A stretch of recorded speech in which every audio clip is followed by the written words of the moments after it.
I spent years taking care of my sick father, cooking his meals, driving him to every single doctor's appointment, staying up through the night when he couldn't breathe right. And while I was doing all of that, my own brother was in the background, quietly drawing up paperwork, working every angle, making sure that when the dust settled, everything would be in his name and nothing would be left for me. The night he finally looked me in the eye and told me the house was his now, I didn't fight back. I didn't scream or cry or threaten him. Because I didn't know yet what Grandpa had already put in place for me 28 years earlier without telling a single person, but I was about to find out. And when I did, everything my brother thought he had won started falling apart piece by piece. I was 38 years old when my own family pushed me out of the house I had lived in my entire life. Not strangers, not enemies, my own brother, my own parents, the people who were supposed to have my back no matter what. And the worst part was that I never saw it coming, not even close, because I had trusted them completely. And that trust turned out to be the exact thing they used against me. Let me take you back because this story doesn't start on that night. It starts much earlier, inside a house full of memories that I always believed belonged to all of us equally. My name is Ryan. I grew up in an old family home, the kind with a wide front porch and a backyard where my Grandpa Joe used to sit every single evening in his worn wooden chair, drinking his coffee and watching the sky turn pink and gold. It wasn't a fancy house, but it was ours. It had history in every corner, warmth in every room.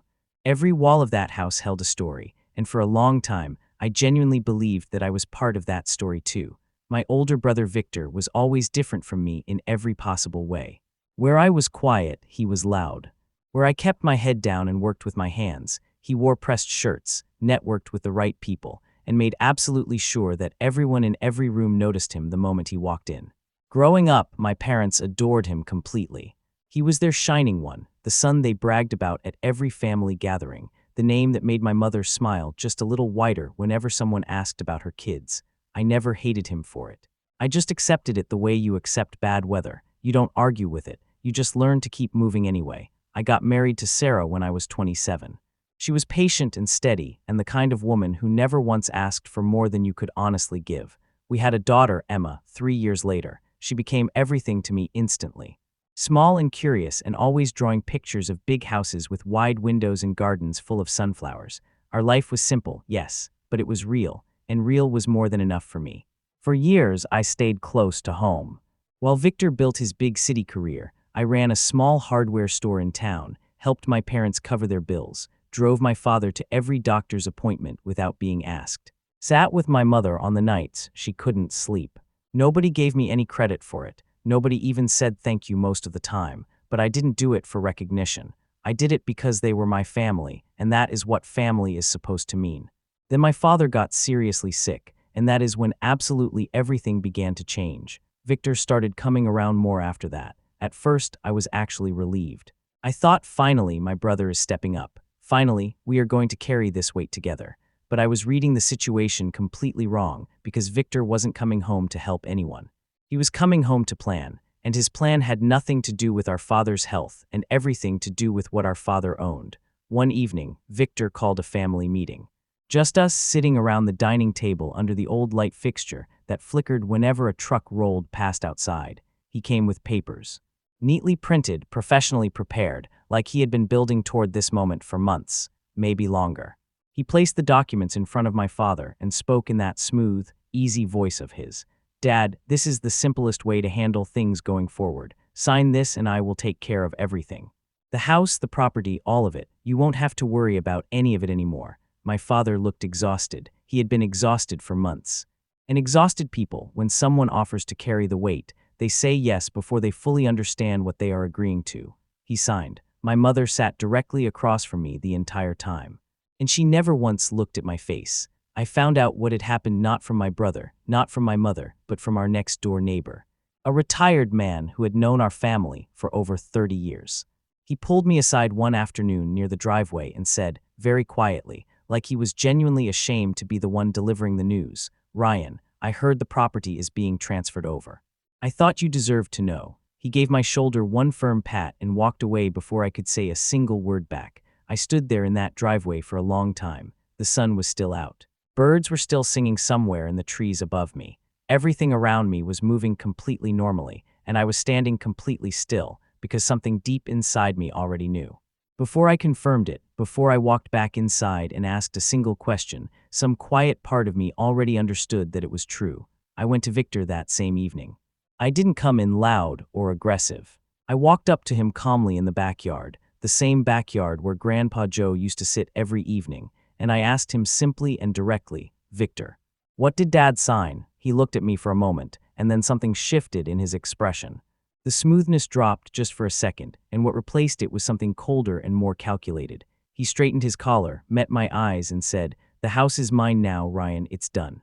You should start making other arrangements, like I was a tenant.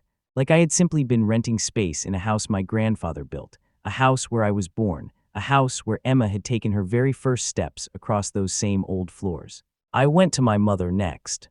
I sat across from her in the kitchen, the same kitchen where she had made me coffee every single morning for 30 years, and I asked her quietly, "Mom, did you know this was happening?" She didn't answer right away. She picked up a dish towel from the counter, folded it slowly, set it back down, and then she looked somewhere just to the side of me, not at me, beside me. Like meeting my eyes directly was something she simply could not bring herself to do. And then she said, very softly, "Victor will handle everything from here. It's better this way." That was all she said. I didn't argue. I didn't cry, not in front of her. I just nodded slowly, stood up, and walked out of that kitchen. And somewhere between that kitchen and the bedroom, where Sarah was putting Emma to sleep, something inside me quietly broke, not loudly or dramatically. Just a slow and clean break, the kind that doesn't show on the outside but stays with you for a very long time. That night, Sarah and I packed what we could. We had no solid plan. We had a few bags, a sleeping daughter who didn't understand why she was being woken up in the dark, and each other. Sarah didn't cry, not where I could see her. She just folded Emma's small clothes with those same steady hands she always used and whispered to me, "We are going to be okay." I held onto those 5 words like they were something solid in a room that had suddenly lost all its walls. We moved into a small rental apartment across town. 1 bedroom, 1 window, a shared laundry room down the hall. The landlord was decent, but the walls were thin, and the ceiling had a water stain shaped like a broken tree branch. Emma asked me on the very first morning, with her little face still soft from sleep, "Daddy, when are we going home?" I sat down on the edge of that thin mattress and told her as gently as I could, "This is our home now, sweetheart." She looked around the room slowly, the way children do when they are quietly deciding to be brave for you. And then she asked if she could draw on the wall beside the window. I said yes, and that small yes was the only thing I had to give her that morning that felt anything like love. The months that followed were the hardest of my life. The hardware store barely covered the rent. Some weeks I quietly skipped meals so that Emma could eat properly without ever knowing that was what I was doing. Sarah sold her grandmother's bracelet without making a single scene about it, which somehow hurt more than anything she could have said. My mother never called, not once. Not to check if Emma had a warm coat for winter, not to ask if we were getting by. The silence from that side of the family became so complete and so total that it stopped feeling like absence and started feeling like a choice. Because that is exactly what it was. The lowest moment came on an ordinary Tuesday evening. Emma came home from school quieter than usual, dropped her backpack by the door, and sat down on the floor instead of her usual spot by the window. I sat beside her and asked what was wrong. She was quiet for a little while, picking at the hem of her sweater, and then she looked up at me and asked, "Daddy, why did Uncle Victor take our house? Did we do something wrong?" I had no answer ready for that. I had braced myself for financial stress and loneliness and the slow ache of betrayal. But I was not prepared for my daughter to sit on that floor and wonder quietly whether she was somehow the reason our family had fallen apart. I pulled her close and told her firmly, "No, baby, you did absolutely nothing wrong. Nothing at all." But long after she fell asleep that night, I sat in the dark of that small apartment and stared at the ceiling and felt the weight of everything pressing down at once. And then, just when I had nearly stopped expecting anything good, my phone rang. It was Grandpa Joe. To give me, his voice on the phone was slow and steady, the way old rivers move in winter, unhurried but carrying everything deep beneath the surface. He didn't ask how I was doing, because Grandpa Joe never wasted time on questions he already knew the answers to. He simply said, "Ryan, come and see me, just you. Don't mention it to anyone." Then he hung up before I could ask a single thing. That was his way, short, certain, no room for debate. I told Sarah I was going to visit him, kissed Emma on the forehead while she slept, and drove through the night to reach him. He lived alone in a small house 2 towns over, stubbornly independent even at his age, refusing every offer to move in with family. When I arrived, he was sitting in his usual chair near the front window, wrapped in an old cardigan, a cup of coffee going cold on the table beside him. He looked older than the last time I had seen him, smaller somehow, the way people begin to appear when their body is quietly winding down. But his eyes, those sharp and steady eyes, they hadn't changed at all. They looked at me exactly the way they always had, like they could see straight through everything I was carrying and all the way down to the truth underneath. He pointed at the chair across from him and I sat down. The room was quiet except for the soft tick of the old clock on the wall. Then he leaned forward slightly and said, "I know what Victor did.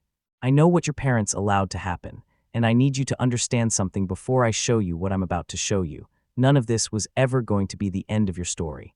I made sure of that a very long time ago." He asked me to bring him the old metal lockbox from the shelf in his closet.